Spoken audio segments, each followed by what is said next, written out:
Charlie Hill here. I don't know, some of you may remember me from back in the day. Couldn't be more excited to be with you guys this weekend. I love you all. And what an honor it is to have Daniel ask me to come speak. And so I'm doing it here from Steamboat Christian Center, my new digs. And I'll be there on the weekend lawn on Sunday. Got something for you here that I think will be profound. If you're a person who you hear us use this language all the time about hearing from God, and you're reading the Bible how people are hearing from God, and if you're a Jesus follower, you're supposed to be hearing His voice.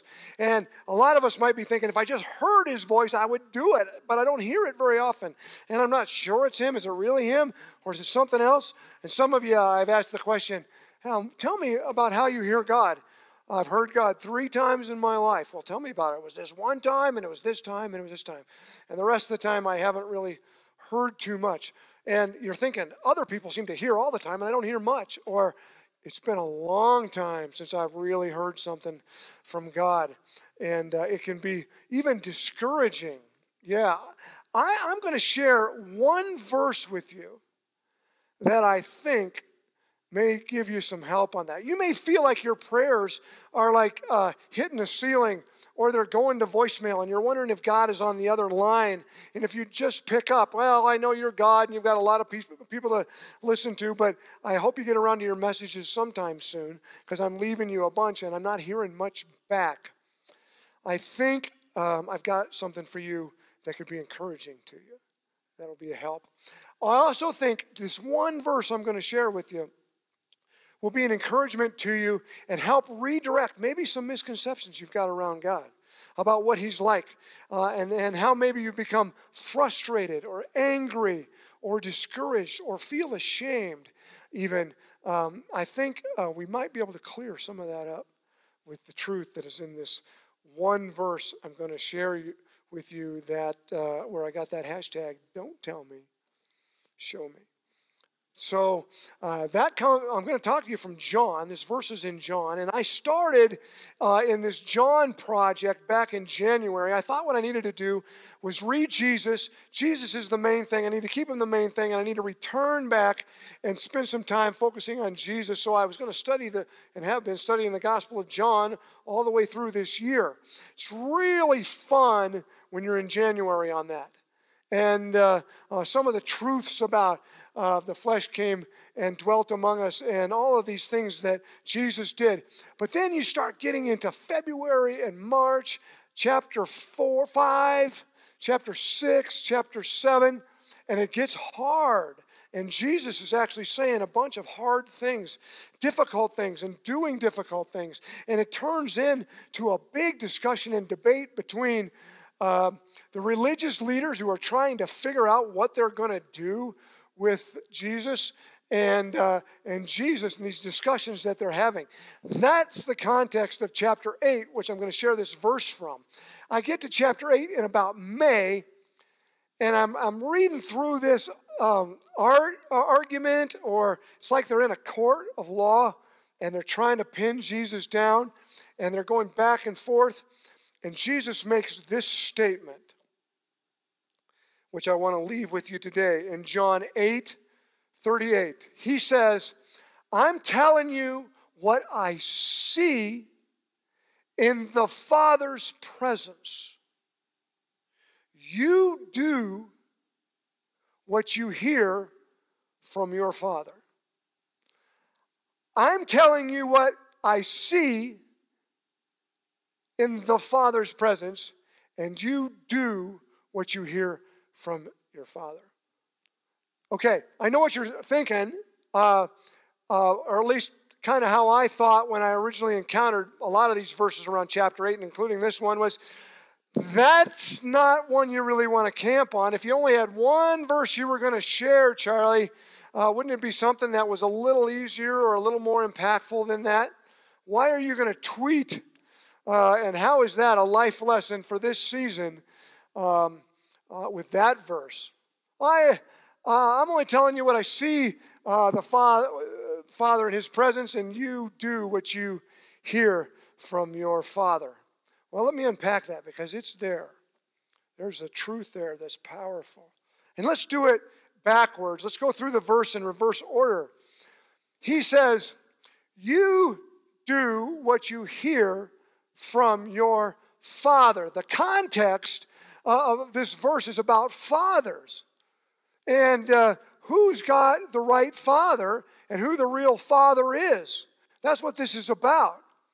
Now, these guys who are these religious leaders, they are Jews and Pharisees, and they believe that they have got the right father, and that they would say, and it's even in the chapter here, that our father is Abraham. And Jesus says, really, if your father was Abraham, you would do what Abraham said, and Abraham wouldn't be trying to kill me. Yeah, their father is Abraham. Well, everybody in the Old Testament after Abraham would have said that, because God used Abraham to start the nation of Israel, which was supposed to be a blessing to all peoples, and that they were a part of that. And so they looked back to their lineage and where it all came from, and they said, Father Abraham. And if they understood anything about Father God, they would say that he is the father of the nation, because he started the nation. That's our Father. Jesus is saying, you listen to your father, you hear from your father, but the thing is, Jesus is saying something different. Abraham hasn't said anything for 1,800 years. He's dead. How are we listening to that father?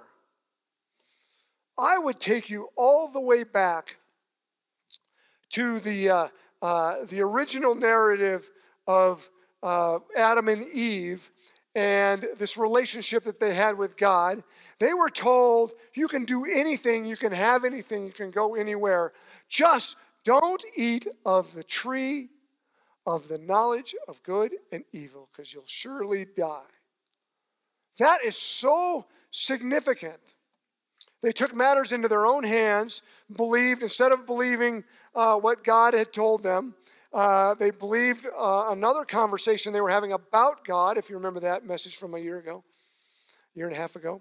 And they took matters into their own hands. Why would a good God tell us we couldn't have something? And so they ate of that. And the significant thing is, it says that, what was the result? The knowledge of good and evil. That wasn't even a discussion when they walked with God before. But as soon as they take that on, take matters into their own hands, they're ashamed and they try and cover up. They're isolated. They try and hide. They are now putting things in the dark instead of in the light. And they primarily now are going to be focused on the discussion around what is evil and what is good. Trying to be on the side of good instead of on the side of evil. And always on a sliding scale, never being able to figure that out. How has that played out? Jesus is encountering some guys, and what they're doing is they're saying, we are right, and we are on the right side of righteous because we are God's people, and we know what's right, and we're evaluating you and judging you and trying to decide whether you're in or you're out or you're right or you're wrong, even to the degree that if we decide that you're wrong, we'll kill you. That is coming from the original problem, all the way back there, that's just playing out in that day in that way. And they are listening to the same voice that Adam and Eve listened to back then. You can eat that and you won't die. Let's talk about what's right and what's wrong. Listen to me on this and I'll tell you what's right and what's wrong. And I'll keep telling everybody after you to get them in the discussion about it. Because I want you to be concerned about the right and wrong, the good and the evil. Jesus is saying, you're listening to that voice. Matter of fact, he says in a couple of verses later in John chapter 8, he's the father of lies. What he's telling you is not true. And you are acting on something that's a lie. But you don't think you're acting on something that's a lie because you're listening to a voice that says you're right. Man, the voice inside your head might not be yours, the one that says you need to be right about this. You need to find out what's right. You need to protest for what is right. You need to be on the right side of this. Make sure you're not on the wrong side of this. The problem with this is, and the problem with that voice is that, yes, it's like a father. I'll tell you who you are based on whether you're right or wrong, or whether you're obedient to what I have told you. And if you're obedient to what I have told you, then you'll know that you're okay. Only problem is, I'm going to tell you something else after that. It's going to be a sliding scale. And either you'll say to yourself, we've arrived, and now we're going to hold on to that and judge everybody else based on that, or you're going to always be trying to answer those inside questions with your performance, that voice. Oh, I would challenge that discussion that happened all the way back then in that garden, that's happening right here in John chapter 8 with Jesus and these leaders, is happening right now in our day and in this way, telling you that you need to be on the right side. You need to think the right things. You need to perform correctly. If you don't believe this is true, just go to any evening news show. And you're going to hear people talk about how other people are wrong and how they're right. It doesn't matter what side, because this father doesn't care what side you're on. He just wants you to fight for it. It's like a YouTube algorithm where, let's say you watch something that's of interest to you, especially something political or something moral. What's going to happen over on the right side of your screen? More options are going to come up. They've written the algorithm so that you'll get more opportunities. But it's not just opportunities of the same guy. It'll be opportunities of something like it, but even more so. So that you can confirm your rightness here by this. And what will happen is confirmation bias will take you from this place, following that change to really extreme things, so that in the end, you are calling something right that couldn't even be more wrong. And isn't it interesting how you can be so wrong and right at the same time, and right and wrong at the same time? And that's the discussion that this father wants you to have. That's the discussion that the father of lies wants you to have. I saw this happen right in front of my eyes a number of years ago. You know, the Jehovah's Witnesses used to come to my house, and emphasis on used to, and there's always a veteran, an older person who's been doing it a long time, and a beginner. And they would come, and eventually I would say, hey, look, we're going to talk, and you're going to talk, and eventually we're going to talk about who Jesus is, and we're going to disagree on that. And then they would leave. Well, one pair kept coming back, and we kept talking. And I realized that they weren't saying anything compelling that I was going to believe what they were going to believe, and I apparently wasn't saying anything compelling in a way that they were going to believe what I was saying. They were locked and loaded. Maybe I was locked and loaded. It occurred to me, you know what we ought to do? Next time they come, I'm just going to ask them if it's okay to pray. Let's pray together and ask God to show us the truth. So they come, and I ask the beginner, and I say, I'm probably not going to believe what you're believing. It doesn't look like you're going to believe what I'm believing. What if one of them's true and one of them isn't, I'm thinking. And so I said, let's pray about it and ask God to show us.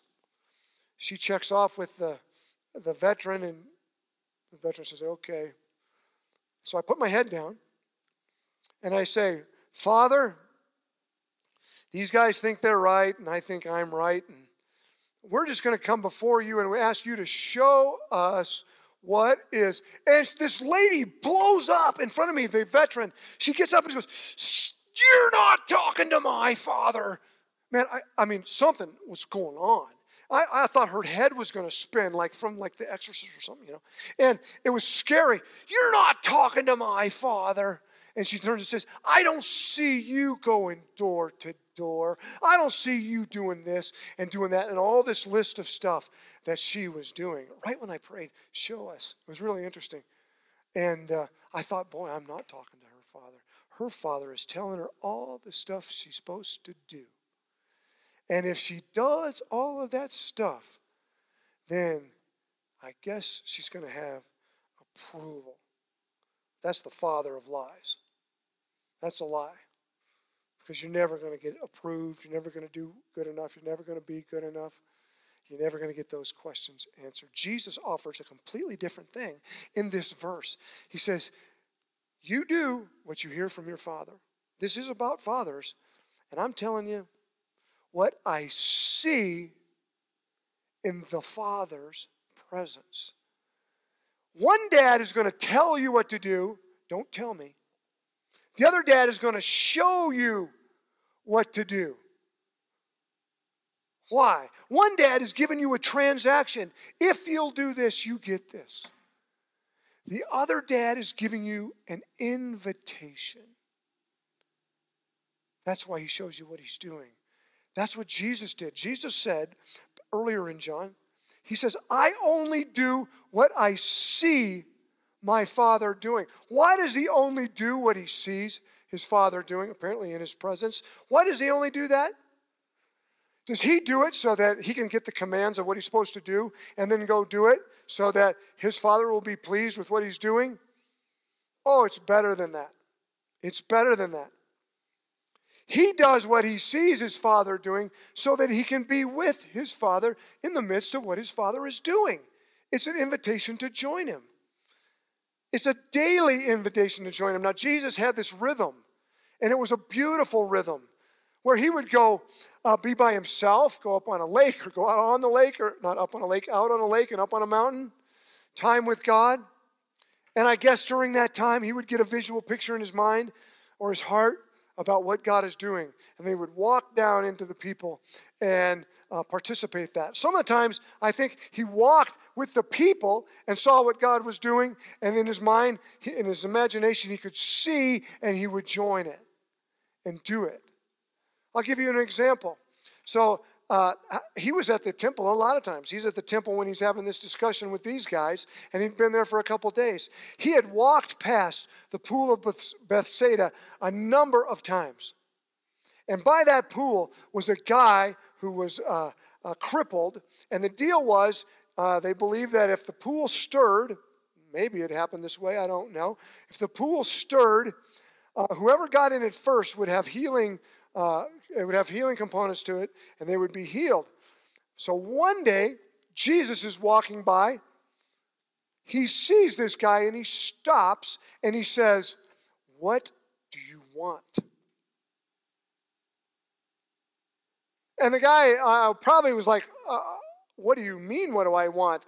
And he says, when the pool stirs, and it only stirs every so often, there's nobody to help me in, and I'm crippled, and I can't get in there in time, and somebody always gets in there before me, and when they get in there before me, they get healed, and I've been here for years. He'd been there for decades. Jesus says, "What do you want?" Jesus says, "Let's just circumvent that pool. Why don't you stand up, pick up your mat, and walk?" And the guy does that. How many times, how many days do you think Jesus walked past that guy and didn't do this? Why didn't he do it before? I think there's a beautiful truth in that. There's a beautiful truth because on that day, it was the day where he saw what his Father was doing and he stepped into it. Jesus doesn't follow his Father just so his Father will be pleased because he's so obedient. It's not about obedience. It's about, I get to do what my Father's doing, and how much fun is it to step into it and tell a guy, "Stand up, take your mat, and walk." Oh, it couldn't be better. And Jesus actually didn't do anything on earth that you and I couldn't do. Matter of fact, he was fully God. John tells us that. And he was fully man. But he never played the God card in a way that you and I can't live out from where we're at in our humanness. We saw that he was human, and he walked, and the things he does that are miraculous, the things he does that seem to be tight with his Father, the things he gets from his Father's presence when he's in his Father's presence, that's how you and I do it. That's why he does it that way. That's why he's telling you that. And that's why what he's saying is an invitation for you.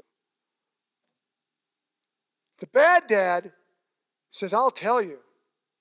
Don't tell me. Show me. Because the good dad will show you. He'll put it on display for you. That's how Jesus rolled. And that's how the offer for you to roll is with this good father instead of the bad father.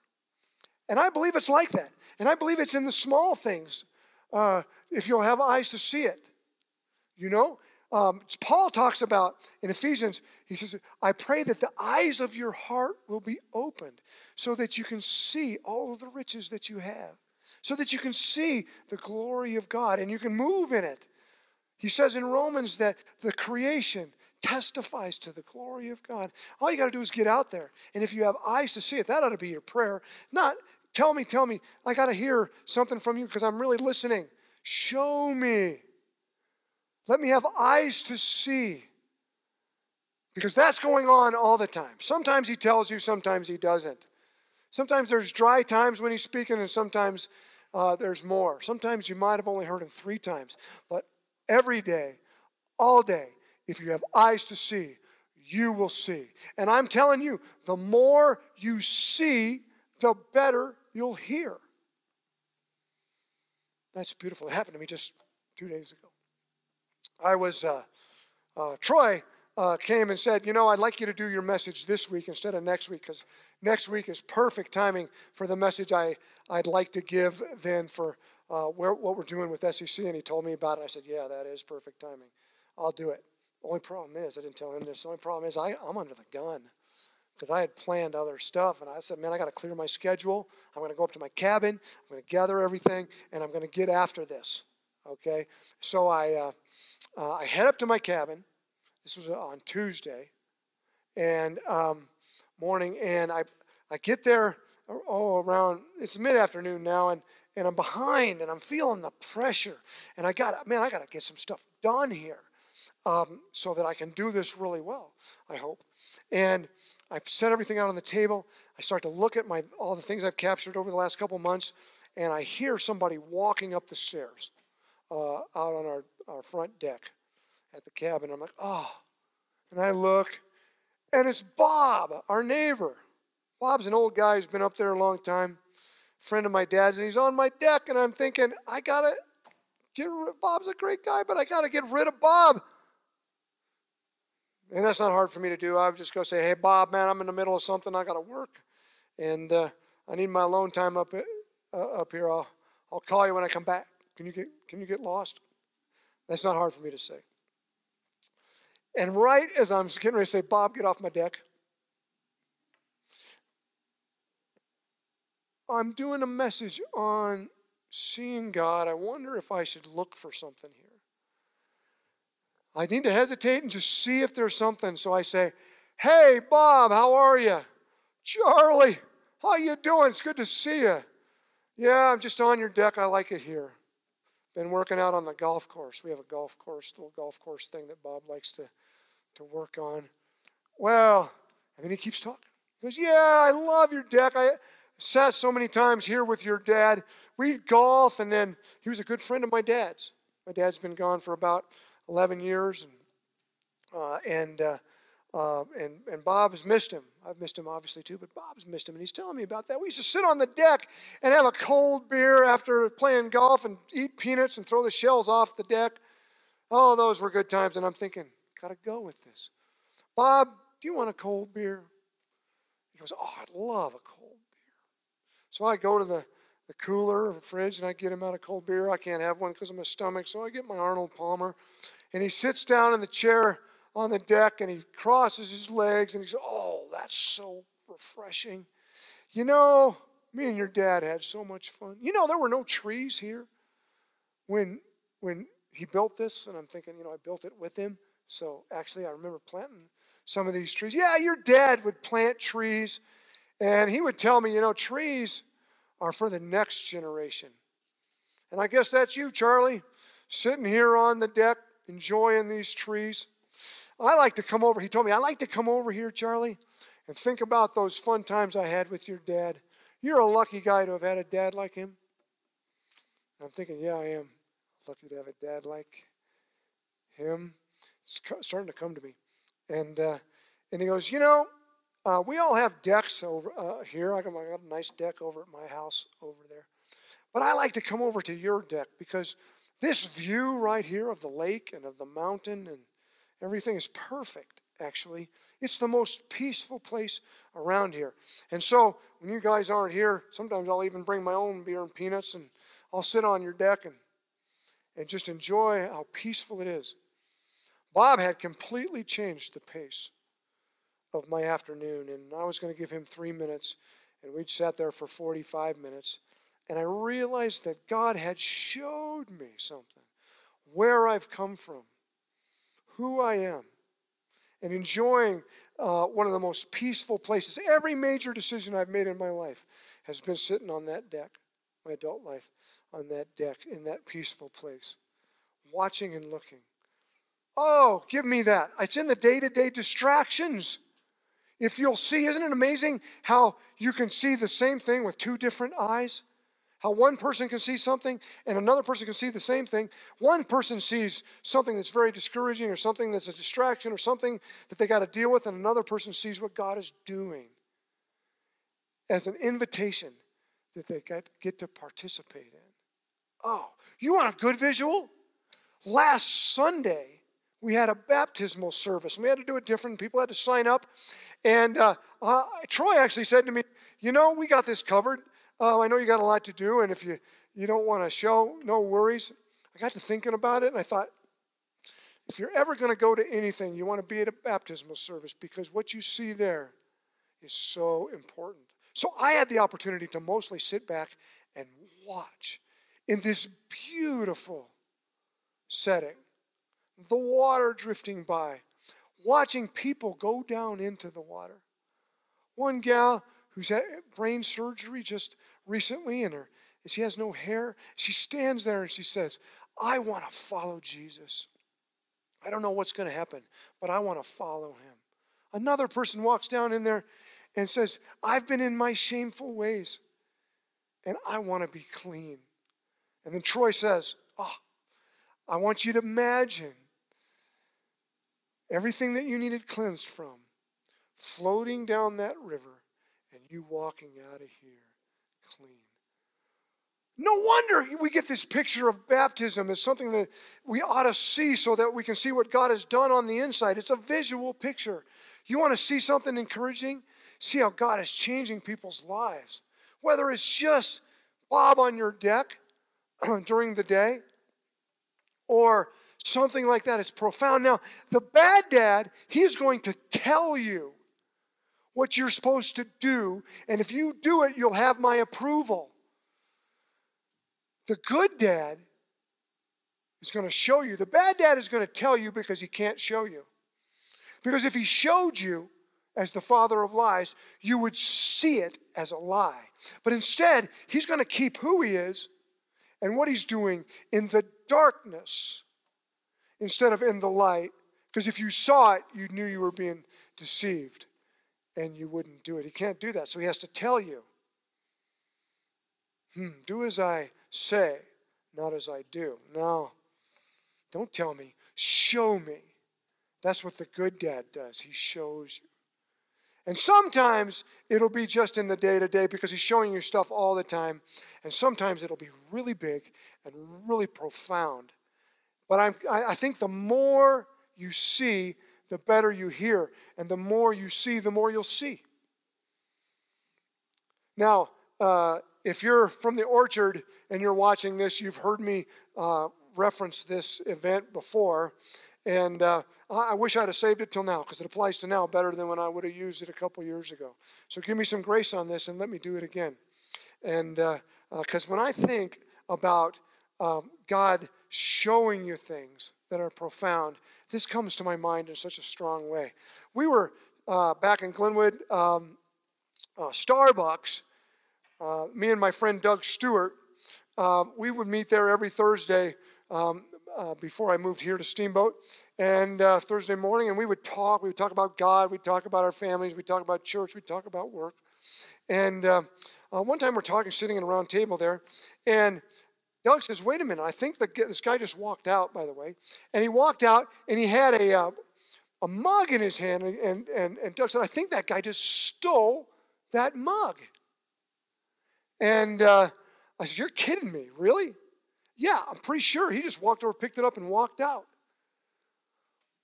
And he was walking through the parking lot, getting to the other end of the parking lot. Well, maybe I should go get him. Maybe I should find him and ask him, did you steal that mug? Hey, man, you shouldn't steal that mug or something. And he goes, you think? And I go, no, I don't think that, actually. You know what? I'm not the Starbucks police, and it didn't cost me anything. It's a Starbucks deal, right? Well, no, I can't say that. I just said that out loud. Certainly, I got to go get the guy. I've done the wrong thing now. I'm participating in the guy's deal. And so I get up to move, and he's gone. I can't find him, and I think, that just doesn't feel good. That feels ucky. Well, then Doug had to go to work, and he left, and I sat there thinking about it. I'm kind of complicit because I knew what was something I should have done and didn't do it.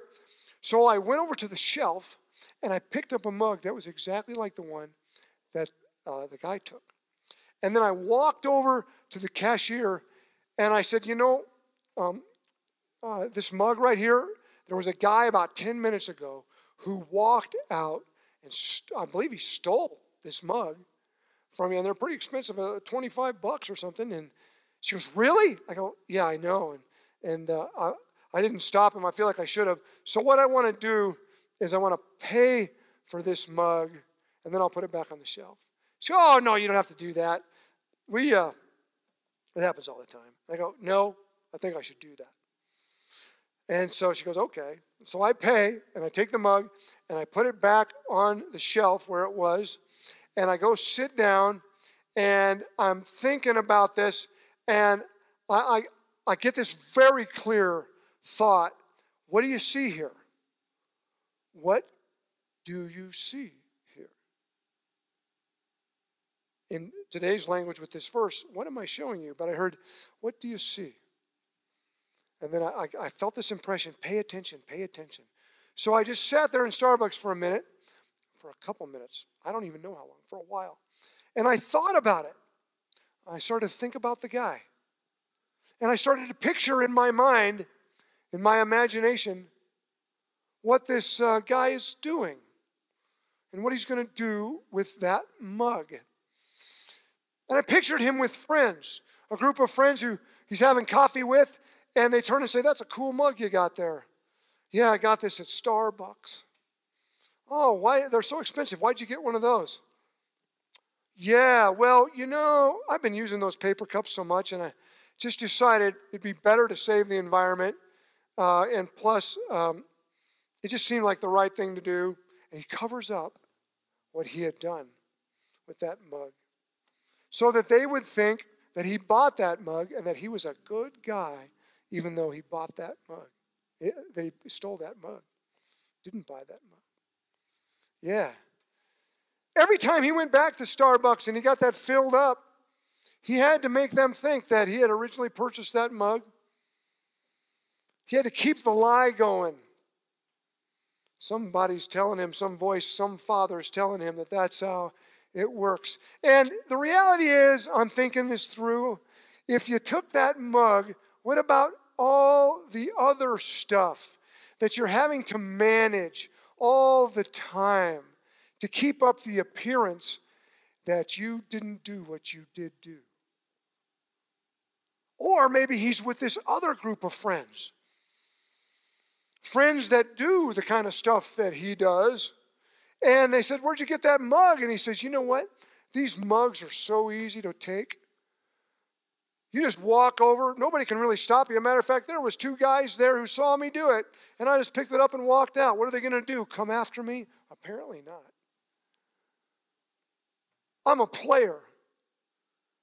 And it wasn't just that one mug. I'm envisioning this guy telling his friends it's all the other things that he gets away with. Oh, it could be either side of that thing. I'm thinking about it. What am I seeing here? What am I seeing here? That guy's walking around with a mug and doesn't actually know that he owns that mug. That mug actually is his. He doesn't have to make people think that he paid for it. Why?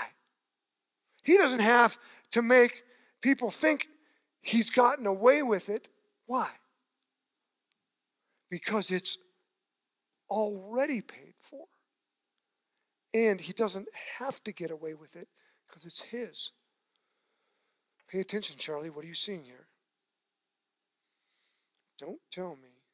Show me. What am I showing you here?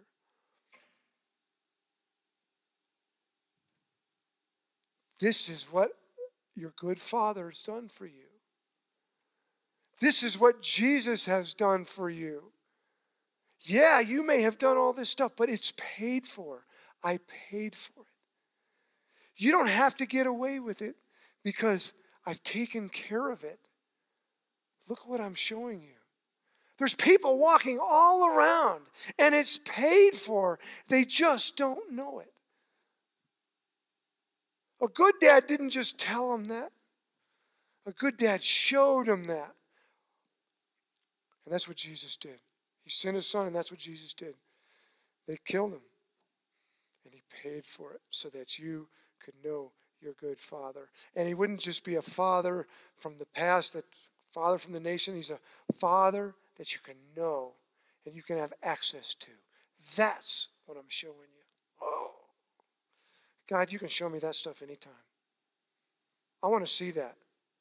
I think the more you see on the small day-to-day stuff, the more likely you're able to see some of those biggies,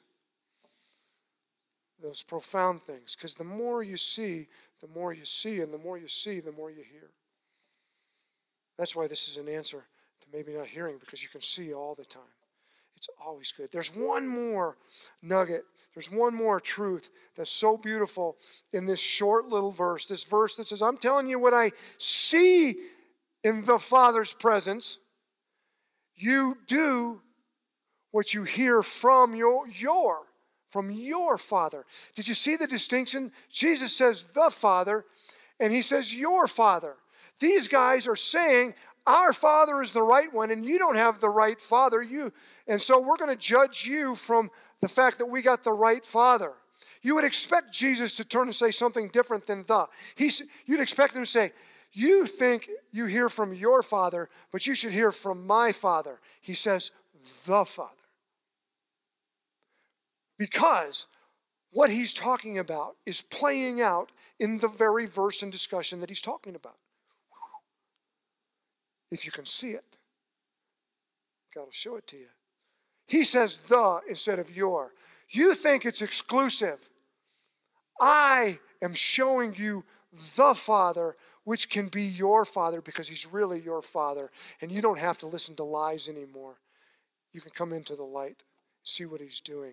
This is an invitation right here. There's an invitation just by the way that Jesus says the Father. It's not exclusive. I'm giving him to you. That's good news. Oh, that's good news. Whatever you're worried about, once you start seeing your Heavenly Father around you and the opportunity to join him, you don't have to worry so much. You don't have to hit that panic button. It's going to be all right, and you'll be okay. That's the offer.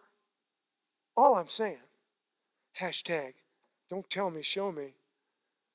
Ask God to show you, because that's what he wants to do. And he'll show you, and nothing will be the same. It'll be relational, it'll be an invitation, and it'll be fun. Open the eyes of your heart.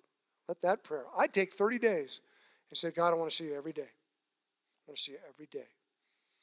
And I'll join you. Can't wait. Let me pray for you on that.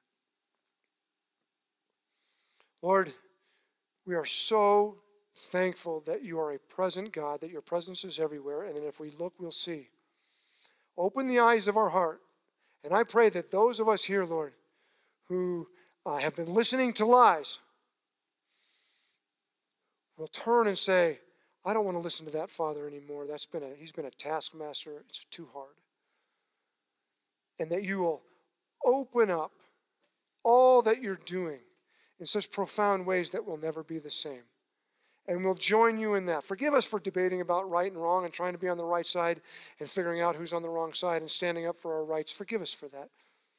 Thank you for the invitation to stop that. Let that all float down the river. And right now, just join you in what you're doing today.